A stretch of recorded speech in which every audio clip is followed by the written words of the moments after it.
우리가 성경을 통해서 깨달을 수 있는 한 가지 일관된 메시지가 있다고 한다면요, 하나님의 주권이라는 것입니다.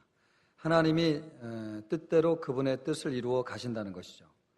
하나님이 창세기에서 하나님의 나라를 창조하신 것처럼 이제 요한계시록에서 하나님이 그분의 나라를 완성하신다. 그리고 그 모든 일의 진행에 하나님의 주권이 역사하고 있다는 것을 우리가 확신할 수 있겠습니다. 이 요한계시록의 그 구구절절 이것이 어느 시대에 어떤 사건과 연관되어 있느냐, 우리가 이런 부분들을 정확하게 캐치할 수는 없다 할지라도 분명한 한 가지는 하나님이 반드시 승리할 것이라고 하는 것입니다. 할렐루야. 하나님의 뜻이 이루어지게 될 줄로 믿습니다. 모든 것이 복잡하지만 우리 눈에 볼 때 하나님의 뜻이 이루어지게 될 것이고 하나님의 나라가 승리하게 될 것이고 우리의 구원은 마침내 하나님의 손을 통해서 완성되어질 것입니다. 그 분명한 메시지를 요한계시록이 우리에게 전달해 주고 있다고 하는 것이고요. 그런 과정을 심판이라고 하는 과정을 통해서 우리에게 보여주고 있는데, 우리가 계속해서 이 나팔 재앙에 관한 것을 보고 있습니다. 이 나팔이 성경적으로 보면 세 가지 의미가 있다고 보았습니다. 첫째는 하나님의 임재를 상징하고요, 또 두 번째는 하나님의 거룩한 심판이 전쟁이 시작될 때 나팔이 불려진다는 거, 그리고 세 번째는 하나님의 공의로운 심판이 이루어진다라고 하는 것을 상징할 때 나팔이 불려진다고 하는 것을 보았습니다. 그리고 이 나팔 재앙의 대상자는 우리 예수 믿는 사람이라고 했습니까? 믿지 않는 사람이라고 그랬습니까? 성경을 보면 예수 믿지 않는 사람들이 이 심판을 받는다라고 하는 것, 우리 지난주에 살펴보았습니다. 그런 연장선상에서 다섯째 나팔 재앙에 대해서 오늘 말씀을 하고 있습니다. 이 말씀을 보면 한 가지 특징적인 한 존재가 등장하는데, 하늘에서 떨어진 별이라고 하는 존재가 나오고 있는 것을 볼 수 있습니다. 9장 1절 2절 말씀을 보면요, 이렇게 말씀하고 있습니다. 우리 1절 먼저 한번 읽어볼까요? 9장 1절 보면, 요한계시록 한번 찾아보십시오. 같이 읽습니다. 다섯째 천사가 나팔을 불매 내가 보니 하늘에서 땅에 떨어진 별 하나가 있는데 그가 무저경의 열쇠를 받았더라. 됐습니다. 1절 보면 이 하늘에서 떨어진 어떤 존재요? 별 하나가 있는데, 이 별이라고 하는 것이 언제 떨어졌다는 겁니까? 떨어진이라고 표현한 것을 보면 지금 떨어진 것이 아니고 이미 과거의 어느 시점인가 떨어진 것이라고 하는 것을 알 수 있죠. 실제로 이 성경을 보면 과거형으로 기록되어져 있습니다. 그런데 여러분, 이 별은 지금 인격적으로 표현되고 있거든요. 그죠? 떨어진 별 하나가 있는데 그가 이렇게 표현되고 있는 것을 보면 이 별은 인격적인 존재라고 하는 것을 알 수 있습니다. 그가 무저갱의 열쇠를 받았더라, 이렇게 말씀하고 있습니다. 어떤 사람들은 이 별을 해석할 때 이 별을 예수님으로 해석하는 사람들이 있습니다.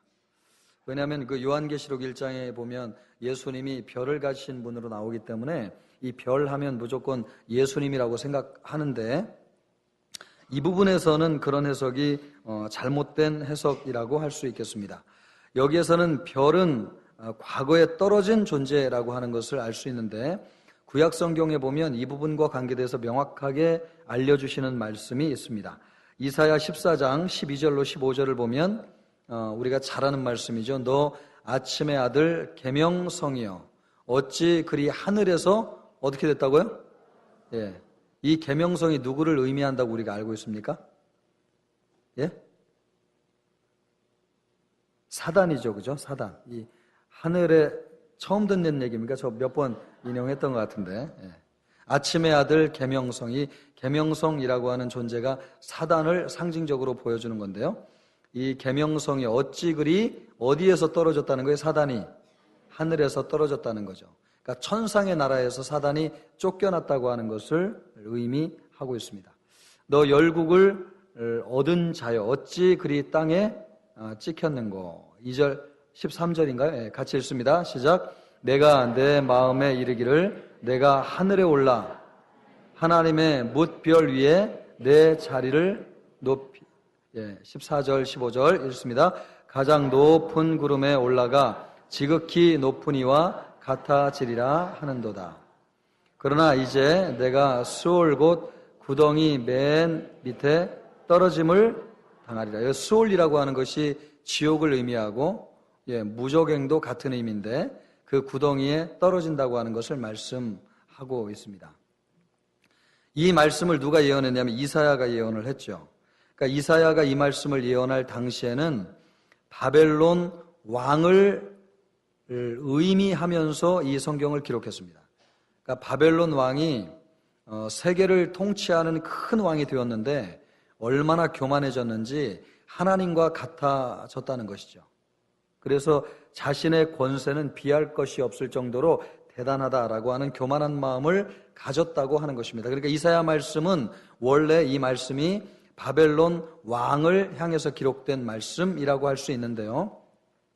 이 말씀이 이제 시대가 지나면서 구약 성경을 해석하는 구약 시대 학자들이 이 말씀을 해석하면서 누구로 해석을 했냐면 하늘에서 떨어진 존재 사단이 바로 이 계명성이다 이렇게 해석을 하였습니다. 그래서 지금도 우리가 그 해석을 계승하고 있는데 여기에서 하늘에서 떨어진 존재 계명성은 사탄이다 이렇게 우리가 볼 수 있겠습니다. 사도 요한도 여기에서 하늘에서 떨어진 별 이 존재를 요한계시록에서 아주 분명하게 해석해주고 있는 말씀이 있습니다. 요한계시록 12장 8절로 9절을 보면 그 말씀이 정확하게 기록되어져 있는데요. 12장 8절로 9절을 보면 이기지 못하여 다시 하늘에서 그들이 있을 곳을 얻지 못한지라. 9절 말씀 같이 읽습니다. 큰 용이 내쫓기니 옛 뱀 곧 마귀라고도 하고 사탄이라고도 하며 온 천하를 꿰는 자라. 그가 땅으로 내쫓기니 그의 사자들도 그와 함께 내쫓기니라. 하늘에서 그러니까 땅으로 떨어진 존재가 누구라는 거예요? 사탄이죠. 여기서 지금 큰 용이라고 나오고 또 옛 뱀이라고도 하고 마귀라고도 하는데 사단을 이야기하는 거죠. 그러니까 사탄이 하늘에서 떨어진 존재라고 할 수 있겠습니다.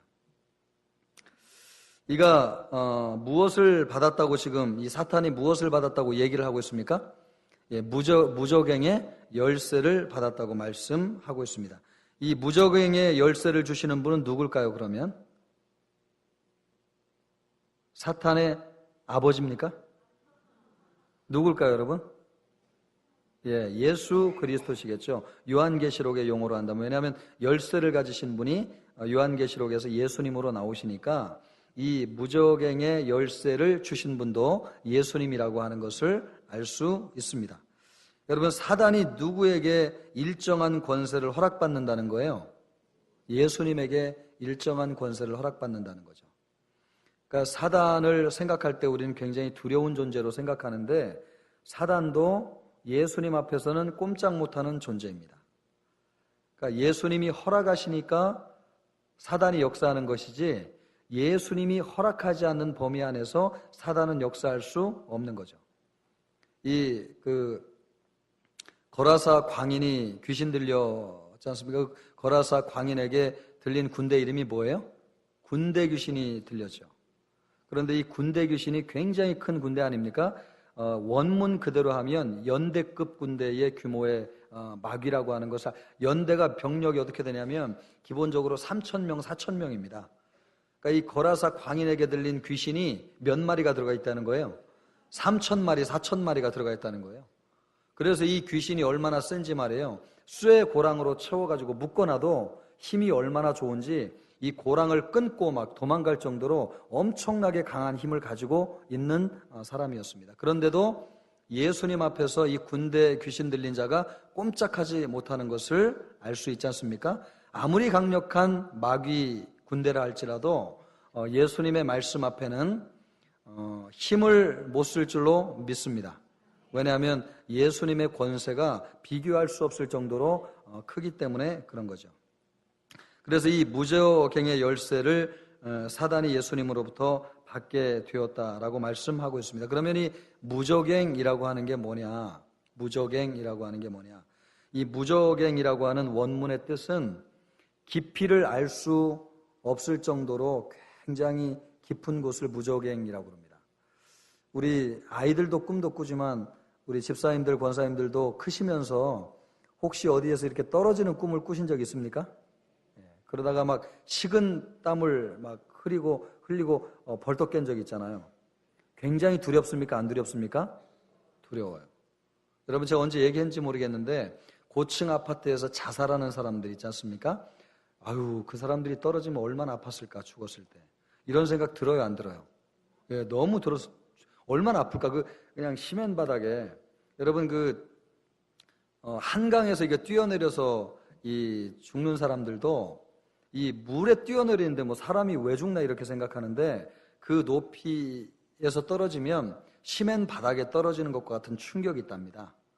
그래서 떨어진 사람의 장이 전부 다 파열돼 가지고 죽는다고 하더라고요. 그러니까 이 떨어지는 사람이 얼마나 고통이 심하겠습니까? 그런데 이 떨어지는 사람들이 바닥에 부딪혀 가지고 충격 때문에 죽는 것이 아니고 대부분 거의 100%의 사람들이 떨어지는 순간 뭘로 죽는 거예요?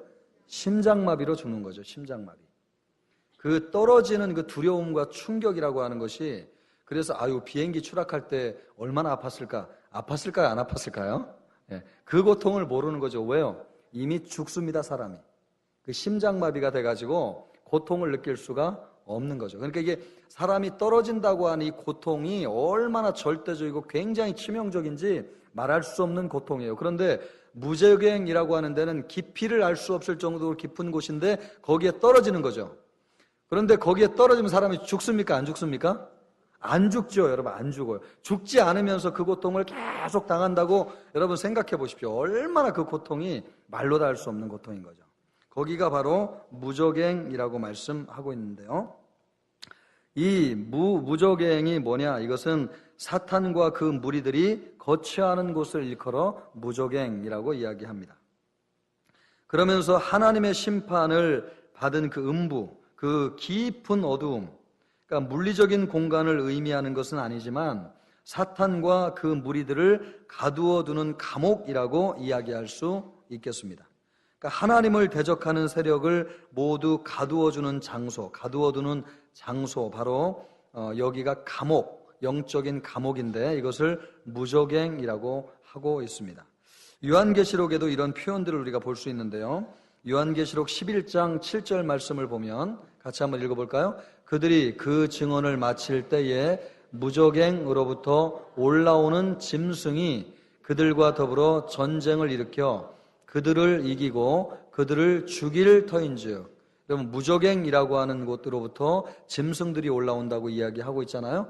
그래서 그들이 전쟁을 일으킨다고 이야기하고 있는데 이 무적행이라고 하는 것은 하나님을 대적하는 사단과 그를 따르는 무리들을 감옥에 가두어 두고 있는 영적인 그런 공간이라고 할 수 있습니다. 20장 7절 요한계시록 거기에도 나오고 있습니다. 20장 7절 읽어봅니다. 시작. 천년이 참해 사단이 그 옥에서 놓여. 아주 짧은 말씀인데 여기에서 그 옥이라고 하는 것이 뭘 얘기하는 거예요? 무적행을 의미하는 겁니다. 그러니까 사탄을 따르는, 사탄과 그 사탄을 따르는 무리를 감옥에 가두는데 바로 그것이 무적행이다, 이렇게 볼 수 있겠습니다. 이 무적행의 열쇠를 지금 사단이 받았다고 하는 거죠. 거기에서 좀 이따 보면 올라오는 존재가 있다고 하는 것을 알 수 있겠습니다. 이 무적행의 열쇠를 받아가지고 열으니까 거기에서 뭐가 올라왔느냐? 연기가 가득 찼다고 하는 것이 요한계시록 9장 2절 보면 나오는데요. 우리 9장 2절 같이 한번 볼까요? 성경을 찾아서 같이 한번 읽어봅니다. 시작. 그가 무적행을 여니 그 구멍에서 큰 화덕에 연기가 올라오매 해와 공기가 그 구멍의 연기로 말미암아 어두워지며. 물리적으로 보면 여러분 화산 폭발하면 이런 현상이 나타납니다. 그 아이슬란드에서 얼마 전에 화산이 폭발했는데 그 화산으로부터 올라오는 이 불이 뜨거워가지고 사람들이 죽는 것이 아니고 거기에서 올라오는 화산재가 있습니다. 그 화산재가 하늘을 완전히 새카맣게 뒤덮는데 영국 공항에서 비행기를 띄우지를 못했어요. 아이슬란드하고 영국은 꽤 멀리 있지 않습니까? 그런데 그 화산재가 영국 가가지고 공항까지 뒤덮는 바람에 비행기가 띄울 수 없을 정도로 이 하늘이 그냥 새카맣게 닫히는 것이죠. 그런 현상이 나타난다고 하는 겁니다. 그런데 성경에 보면 이 연기가 가득하다라고 하는 표현을 여러 군데서 발견할 수 있습니다. 특별히 하나님의 심판이 이루어진 곳에는 연기가 나타나는 경우를 종종 볼 수 있습니다. 창세기 19장 28절을 보면 소돔과 고모라를 심판하는 장면을 볼 수 있는데 이것을 아브라함이 멀리서 보고 이렇게 기록하였습니다. 같이 볼까요?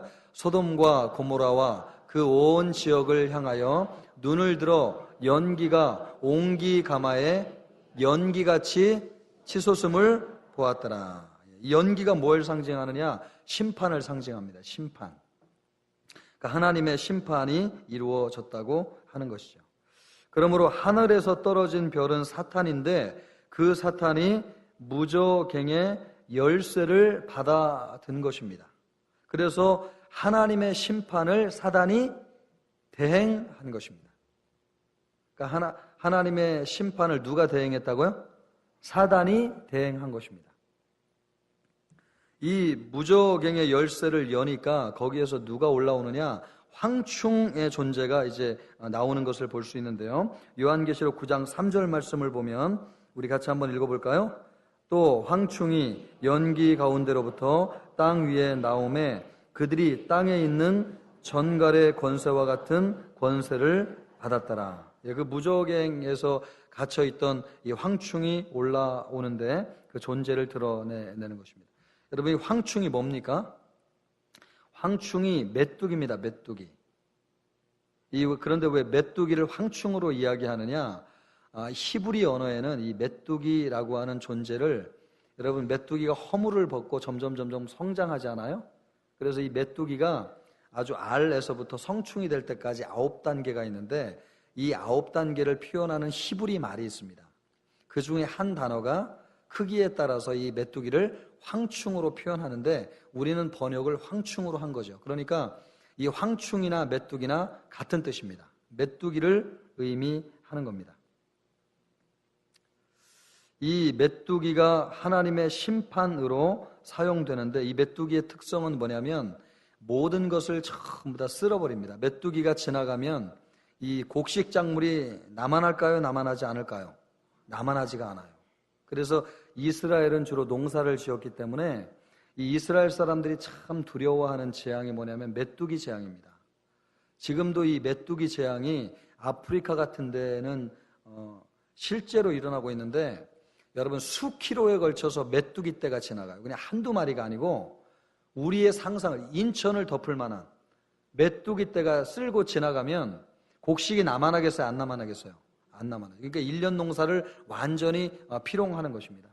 그러니까 이 메뚜기 재앙이라고 하는 것이 이 당시 사람들에게는 얼마나 두려운 재앙이었느냐. 그래서 성경에 보면 하나님의 심판이 메뚜기 재앙으로 나오는 것을 많이 볼 수 있습니다. 이 출애굽기 10장을 보면 10가지 재앙을 통해서도 나오잖아요. 같이 볼까요? 메뚜기가 지면을 덮어서 사람이 땅을 볼 수 없을 것이라. 메뚜기가 내게 남은 그것 곧 우박을 면하고 남은 것을 먹으며 너희를 위하여 들에서 자라는 모든 나무를 먹을 것이며 메뚜기가 얼마나 많은지요. 지면을 덮어가지고 사람들이 땅을 볼 수 없을 정도였다는 것입니다. 이것이 출애굽기에 나오는 10가지 재앙 가운데 몇 번째 재앙입니까? 예, 몇 번째 재앙쯤 될까요? 예, 8번째 재앙입니다. 8번째 재앙이니까 이 재앙은 이스라엘 사람들과 애굽 사람들을 분리해서 시행된 심판이겠습니까? 아니면 메뚜기가 이스라엘 진영에도 갔겠습니까? 예, 분리됐죠. 몇 번째 재앙부터 분리됐다고 그랬어요? 예, 4번째 재앙이라고 제가 지난주에 말씀드린 것 같은데 한 번 저도 찾아보도록 하겠습니다, 권사님. 네 번째 재앙부터 이스라엘 진영과 애굽 진영이 분리됐습니다. 여러분, 메뚜기는 이성이 있는 존재예요? 없는 존재예요? 없죠. 그런데 이 메뚜기가 아무데나 갈 수 있는데 이스라엘 진영에는 안 가고 애굽 진영에만 메뚜기가 갔대요. 이것을 보면 메뚜기를 부리는 분이 하나님이시구나 라고 하는 것을 알 수 있죠. 그러니까 여기서 지금 메뚜기 재앙이 얼마나 큰 심판인지를 출애굽기에서 볼 수 있는데 그 언어를 지금 요한계시록에 요한이 사용하고 있습니다. 열왕기상 8장에도 보면 솔로몬이 성전을 향하여서 기도할 때 이런 기도를 하는 걸 볼 수 있습니다. 만일 이 땅에 기근이나 전염병이 있거나 곡식이 시들거나 깐부기가 나거나 또 뭐라고요? 메뚜기나 황충이 나거나 적국이 와서 성읍을 에워싸거나, 지금 여기서 언급하고 있는 것이 하나님의 심판의 유형을 의미하고 있는 것입니다. 하나님이 심판하면 이런 심판들이 내린다는 거예요. 그 중에 메뚜기와 황충의 심판이 있다고 지금 말씀하고 있는 것이죠. 시편 78편 46절에도 이 말씀을 이렇게 인용하고 있습니다. 그들의 토산물을 황충에게 주셨고 그들이 수고한 것을 메뚜기에게 주셨으며, 하나님이 메뚜기와 황충을 통해서 심판하셨다고 말씀하는 것입니다. 그러니까 이 황충이 뭡니까? 하나님의 심판을 시행하는 사단의 하수인, 바로 그것이 황충이라고 할 수 있습니다. 그럼 이 황충이 공격하는 대상이 누구인가? 오늘 그 말씀을 명확하게 하고 있는데요. 요한계시록 9장 4절에 분명하게 말씀하고 있습니다. 같이 읽어볼까요? 그들에게 이르시되 땅의 풀이나 푸른 것이나 각종 수목은 해하지 말고 오직 이마에 하나님의 인침을 받지 아니한 사람들만 해하라 하시더라. 황충이 누구만 공격한다는 거예요? 하나님의 인침을 받지 아니한 사람들만 공격한다는 것입니다. 그 출애굽기의 재앙처럼 이스라엘 진영은 심판하지 않는 것이죠. 애굽 진영만 하나님이 심판하시는 거죠. 마찬가지로 하나님의 인침을 받지 않은 사람들만 이 황충의 심판을 받게 되는 겁니다. 그러므로 5번째 나팔 재앙을 받은 사람은 하나님의 사람들입니까? 하나님을 믿지 않는 사람들입니까? 하나님을 믿지 않는 사람이라고 하는 것을 알 수 있어요. 성경이 지금 그렇게 이야기하고 있잖아요. 여러분, 이것을 믿으실 수 있기를 주님의 이름으로 축복합니다. 이 심판이 오늘 우리에게 적용한다면 저는 이 경제적인 심판이 아닐까 싶어요. 경제적인 심판.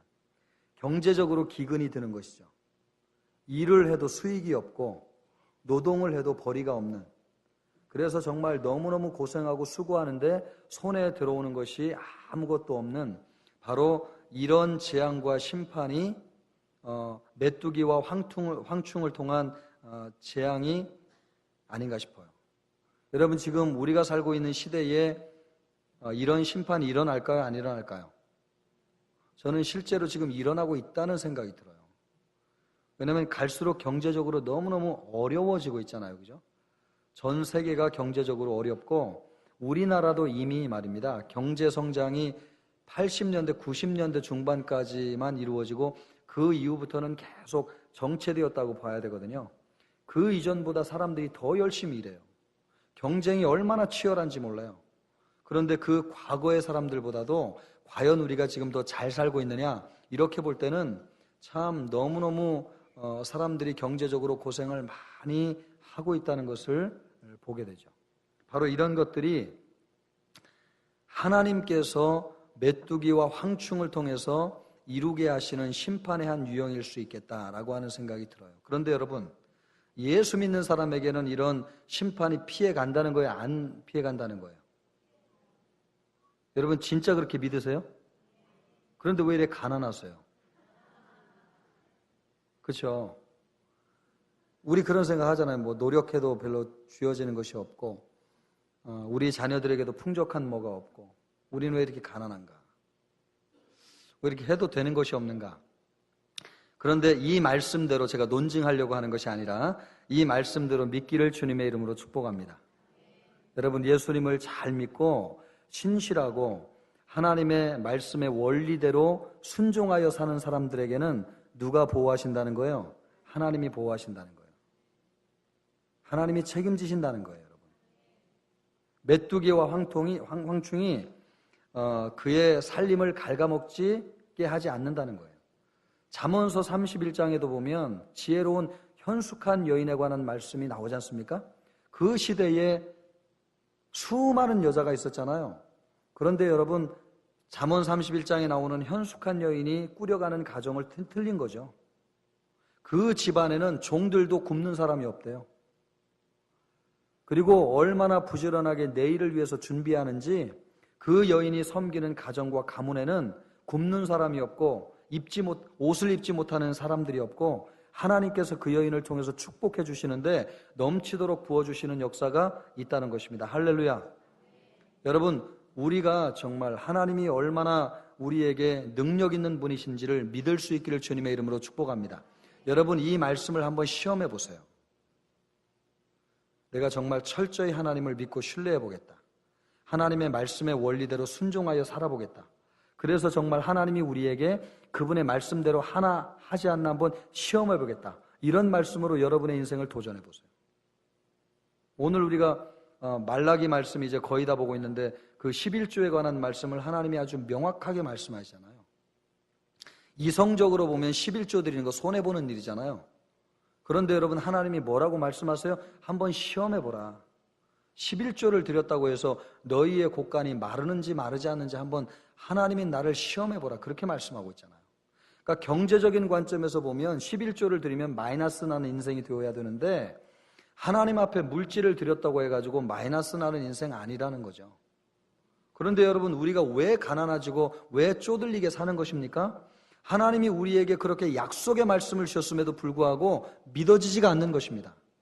왠지 이것 드리면 내가 잃어버릴 것 같고 말이에요. 하나님의 말씀대로 하면 내가 손해볼 것 같고, 그래서 정말 전적으로 하나님을 믿고 신뢰하지 못하니까 어중간하게 교회 다니고 어중간하게 신앙생활하고 내 것 지키면서 적당하게 하나님을 믿는 것이죠. 너가 전적으로 하나님이 나에게 네 인생을 맡겨봐라. 주님이 이렇게 말씀하고 있음에도 불구하고 드리려니 아까운 것입니다. 신약 성경에도 그런 사람 나오잖아요. 아나니아와 삽비라. 여러분, 하나님께 드리기로 했으면 다 드려야 되는 거예요? 안 드려야 되는 거예요? 드려야 되는 거죠. 하나님이 그 드리지 못한 몇 푼 때문에 아나니아와 삽비라에게 하나님이 그렇게 진노하셨겠습니까? 그건 아니죠. 아나니아와 삽비라의 마음속에 누구를 속였다고 성경이 말씀하고 있어요? 하나님을 속였다고 말씀하죠. 하나님을 속였다고. 하나님을 전적으로 믿고 신뢰하지 않았다고 하는 것이죠. 여러분, 우리가 어차피 예수 믿고 하나님을 믿기로 헌신하셨다고 한다면 전적으로 믿을 수 있기를 주님의 이름으로 축복합니다. 여러분, 어중간하게 이렇게 하면 저는 이런 생각이, 차라리 어중간하게 믿느니 아예 그냥 세상적인 방법으로 사는 게 더 낫겠다. 뭐 세상 사람들 그렇게 살잖아요. 그죠? 그냥 아주 그냥 누구를 속이든지 아니면 등을 쳐먹든지 아니면 경쟁을 해도 막 누구를 밟으든지 그래가지고 아주 그냥 세상적인 방법으로 그냥 후련하게 시원하게 살든지 말이에요. 그것도 못하면서 어중간하게 말이에요. 그냥 믿는 척하면서 또 세상에 대한 미련을 갖고 이렇게 적당하게 타협하면서 사는 우리 자신을 보는데, 여러분, 그렇게 하지 말자고요. 아멘입니까? 예, 전적으로 주님 신뢰하고 맡기면 주님이 우리를 책임져 주실 것을 말씀해 주고 있잖아요. 그래서 하나님께서 이 말씀을 통해서 우리에게 도전하는 바는 뭐예요?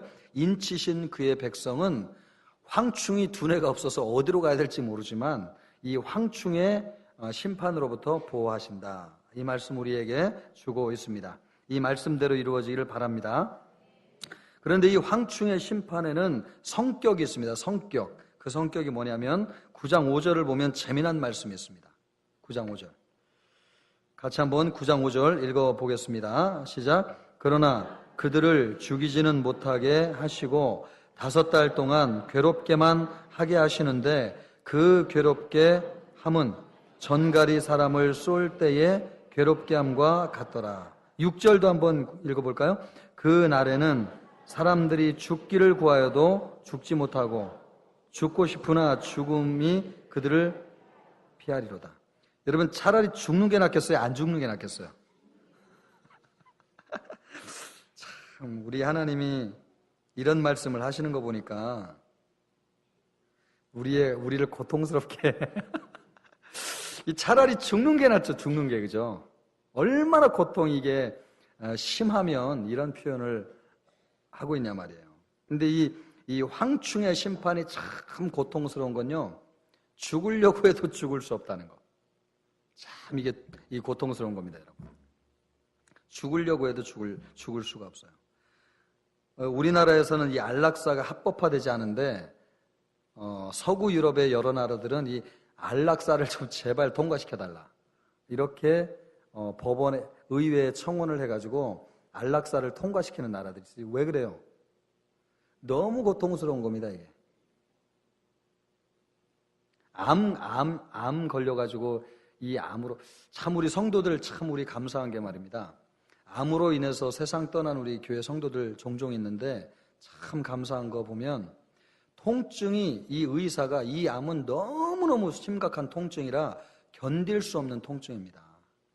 나중에는 이 마약성 있는 진통제를 써도 듣지가 않습니다. 그렇게 이야기할 정도로 심각한 암인데도 불구하고 참 은혜로운 고백을 하는 우리 성도들을 보면, 남편이 가신 고백에 대해서 하시면서 참 이렇게 고통스러운 암이라는데 가실 때 너무너무 평안하게 가셨습니다. 어쩌면 그렇게 고통이 하나도 없이 웃는 얼굴로 하나님께 부름을 받았는지, 보는 우리가 참 헤어진 건 가슴 아프지만 보는 우리에게 하나님이 위로를 주셨습니다. 이런 고백을 하는 것을 보면 정말 너무너무 감사하더라고요. 그런데 대부분 이런 암에 걸리면요, 이 고통이 얼마나 극에 달하는지 나중에는 말입니다, 이 신경을 전달하는 이 신경선을 머리 뒤에 끊는 수술을 해요. 그래서 몸에 있는 이 고통을 뇌가 인식하지 못하도록 만들어요. 하반신을 마비시키는 거죠. 그래서 그냥 죽음을 기다리게만. 얼마나 고통스러우면 말이에요. 저도 우리 장인어른이 이게 폐가 좀 안 좋으셔가지고 가셨는데, 참 옆에서 보니까 힘든 게, 이 폐가 안 좋으면요, 이 호흡을 잘 못하는데 누워있을 수도 없고 앉아있을 수도 없고요. 마지막쯤 되니까 얼마나 정말 이게 괴로운지 말이에요. 숨이 너무 벅차가지고 차라리 내가 빨리 가는 게 낫겠다, 이런 표정으로 이야기를 하시더라고요. 얼마나 힘들면. 그러니까 사람이 죽는 것보다도 더 고통이 뭐냐, 이게 죽음의 극한 고통인데 죽지 않는 겁니다. 죽지 않는 거. 그래서 이 황충의 고통이 바로 그런 고통이라고 이야기하고 있지 않습니까? 죽는 것이 더 낫겠다고 하지만 이때 죽음이 피해간대요. 그래서 심판의 고통을 가중시키기 위해서 죽으려고 해도 죽을 수가 없는 거죠. 이 하나님의 심판이 얼마나 이 고통스러운 심판인지 말입니다. 다섯 번째 나팔 재앙을 통해서 우리가 알 수 있는 것이 뭡니까, 여러분? 이 심판의 유형을 쭉 보시면요, 이 황충의 심판을 누구를 통해서 지금 심판을 하고 있는 거예요? 사탄을 통해서 지금 심판하고 있어요. 그런데 이 사탄을 통해서 심판받는 사람들은 이마에 표가 있는 사람들이에요, 없는 사람들이에요? 없는 사람들이에요. 이 이마에 표가 없다고 하는 것은 구원받지 못한 사람들이라는 것 아닙니까? 이 구원받지 못한 사람들은 누구의 유혹을 받아가지고 평생 살았던 사람들이에요. 사탄의 유혹을 따라 평생 산 사람들이에요. 그런데 지금 누구에게 또 심판과 고통을 받고 있는 거예요? 사탄에게 지금 심판과 고통을 받고 있는 거예요. 사탄이 우리를 유혹할 때는 얼마나 달콤한 미끼로 정말 우리를 유혹하는지요. 세상적으로 살면 막 풍요하고 행복하고 기쁘고 쾌락이 넘치고 온갖 좋은 것을 다 누릴 거라고 우리를 유혹하지만, 그 사단의 유혹을 따라간 인생은 결국 어떻게 된다는 거예요? 사탄이 그 인생을 짓누르고 파멸시키는데 죽음보다도 더한 고통을 준다는 것 아닙니까? 그러므로 여러분, 우리 예수 믿는 것이 얼마나 감사한지요. 할렐루야. 예수 믿는 사람이 참 하나님이 우리에게 얼마나 큰 복을 주셨는지 여러분, 이것을 늘 감사하기를 주님의 이름으로 축복합니다. 서강대 한 교수님이요, 이 작두 타는 무당의 말로에 대해서 조사를 한 적이 있습니다. 그러니까 그냥 어설프게 돈 받고 점 봐주는 어설픈 무당이 아니고 진짜 무당들이요, 진짜 무당들. 이 진짜 무당들은 뭘 타요? 작두를 탄다잖아요. 진짜 막 날이 시퍼런 칼을 이렇게 작두를 타듯이 하는데, 이 무당들이 작두를 타는 게 이야기를 들어보면 너무 신들려가지고 그 귀신의 뜻을 따라주지 않으면 막 아프고 병들고 막 죽을 것 같은 고통이 있다는 거죠. 그래서 어쩔 수 없어서 이제 따라간다고 이야기를 하는데 그 말로가 얼마나 비참한지 말입니다. 이 교수의 조사에 의하면 작두 타는 무당치고 말년이 행복한 사람이 없고 가정이 풍비박산 나지 않은 가정이 없다는 거예요. 전부 다 비참하게 죽는 인생이. 사람들에게 버림받고 몸이 완전히 피폐해지는데 영적으로 육체적으로 정신적으로 완전히 사람이 피폐해지는데 회복 불가능한 상태가 된다는 거예요. 누구에게 종노릇하면 그렇게 되는 겁니까? 사단에게 종노릇하면 죽고 싶어도 죽을 수 없는 지경이 되는 거죠. 그러니까 이 사단을 따라 살아가는 이 세상 사람들이 얼마나 불쌍한지요. 우리가 점점 신앙생활을 하면서 예전에 70년대, 80년대는 이런 말씀을 참 목사님들이 많이 전해주셨어요. 그래서 막 하나님의 심판하면 정신이 번쩍 나고 사단하면 우리가 막 경계하고 영적으로 시험에 빠져들지 않게 해서 깨어 기도하고 막 산에 가서 기도하고 하나님의 뜻을 따라 살기 위해서 몸부림치고 막 그렇게 신앙생활 했는데 요즘은 이런 강단에서 이런 말씀이 전해지지 않으니까 성도들이 너무 안일하게 신앙생활 하는 것 같아요. 그래 저도 이제 두려운 말씀 많이 전해가지고 성도들이 좀 긴장을 해야 되겠다 하는 생각을 하게 됩니다. 여러분, 사단의 유혹에 따라 살면 우리의 인생이 비참해진다는 거 여러분 꼭 기억하시기를 주님의 이름으로 축복합니다. 지금 여러분 인생에 유혹이 있습니까? 끊으십시오. 끊으세요. 물질의 유혹이 있습니까? 아니면 뭐 이성을 통한 유혹이 있습니까? 보세요. 주무시던 분들도 이런 말씀 드리니까 다 깨시잖아요. 하나님이 정말 무서운 분이세요. 어떤 하나님의 사랑이 극진한 만큼 하나님이 참 두려운 분이세요. 우리에게 이렇게 기회를 계속 주고 있음에도 불구하고 우리가 지금 하나님의 말씀대로 순종하지 않잖아요. 여러분 감당할 수 없는, 죽고 싶어도 죽을 수 없는. 왜 사단을 따르면 안 되느냐? 여러분 우리 마지막으로 9장 11절 한번 보자고요. 사단이 어떤 존재인지 명확하게 말씀하고 있는데 읽어보겠습니다. 시작. 그들에게 왕이 있으니 무저경의 사자라. 히브리어로는 그 이름이 아바돈이요 헬라어로는 그 이름이 아볼론이더라. 이 황충에게 왕이 있는데 그 황충의 왕이 누구라는 거예요? 사단이라는 거죠. 사단. 이 사단의 이름이 히브리어로는 뭐라고요? 아발론이고 헬라어로는 아볼론인데 이 아바돈이라고 하는 뜻이 정확하게 파괴자라는 뜻이에요. 파괴자. 사단을 따르면 그 인생이 어떻게 된다는 거예요? 파괴된다는 거예요. 그 가정이 어떻게 된다는 거예요? 파괴된다. 그래서 오늘날 사람들이 물질적으로 풍요한 것 같지만 하나님의 통치를 받지 않고 사단의 통치를 받아 살기 때문에 가정이 깨지고 인생이 피폐해지고 관계가 깨어지고 정말 말할 수 없는 비참한 지경에 사는 사람들이 너무너무 많이 있습니다. 우리나라에 중독에 빠져 사는 사람들이 얼마나 많은지요. 정선에 가면 도박 중독에 빠져가지고 인생을 다 날리고 전 재산을 다 날리고 가족으로부터 버림받고 비참하게 사는 사람들이 얼마나 많은지요. 그런 사람들이 여러분 전부 다 사단의 유혹을 이기지 못해서 인생이 그렇게 되는 것 아닙니까? 우리 성도 가운데는 그런 분들이 아무도 없기를 바라고요. 우리가 이렇게 안전하게 사는 것 하나님의 보호하심인 줄로 믿습니다. 지금 주님께서 우리에게 황충의 재앙과 심판으로부터 우리를 보호하고 계신 줄로 믿습니다. 이 주님을 신실하게 잘 믿기를 우리 주님의 이름으로 축복합니다. 기도하겠습니다.